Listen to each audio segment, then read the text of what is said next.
Rogers makes its move on Bell to become the majority owner of Maple Leaf Sports and Entertainment. Hey everyone, Rob Wong, joined alongside by Toronto Sun sports columnist Steve Simmons. And Steve, from the moment Rogers and Bell partnered up to take on a large stake of ownership with MLSE, it always felt a little strange that two competitors in the telecom space would team up, but now that won't be an issue as Rogers is set to buy out Bell's 37.5% share of ownership for a whopping $4.7 billion. The deal is expected to close in the middle of next year, so still some time to go, but there's a lot to take in here. What is the most important piece you're coming away in with all of this? Well, the most important piece is that Edward Rogers, and by extension Rogers, the company, are now the most powerful sports owners basically in North America. They have a team in the NHL, they have a team in the NBA, they have a team in Major League Soccer, they have Major League Baseball. Like, they own everything that is Toronto sports now. And it's a heck of a place to be if that's where you want to be for both Edward Rogers and the Rogers Corporation.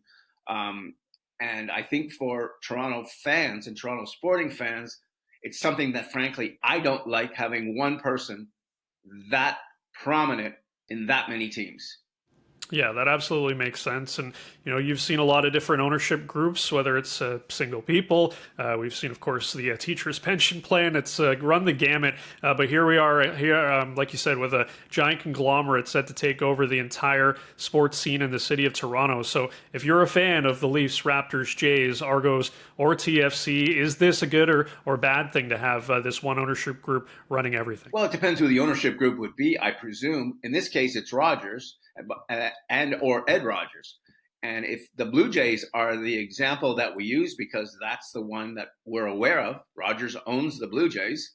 Do we like the way the Blue Jays are owned? Do we like how they've performed? Do we like what they've done year after year after year? I don't.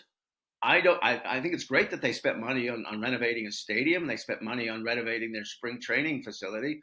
And they have top 10 payroll in baseball and a bottom 10 team. And will anybody be fired because of that? Probably not, because Ed Rogers doesn't do that kind of thing. And so I'm a bit flabbergasted by the fact that he will now be the chief decision maker on all of the Toronto teams. And flabbergasted and shocked at the same time.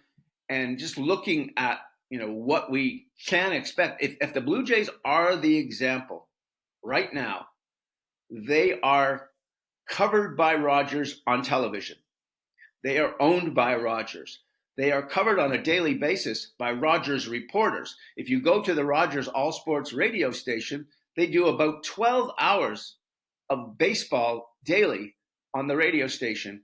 So it's Rogers reporting on Rogers, reporting on Rogers. And how did Mr. Rogers and Tony Staffieri, the CEO of Rogers, make their announcement this afternoon at 3 p.m. or Wednesday afternoon, I guess at 3 p.m.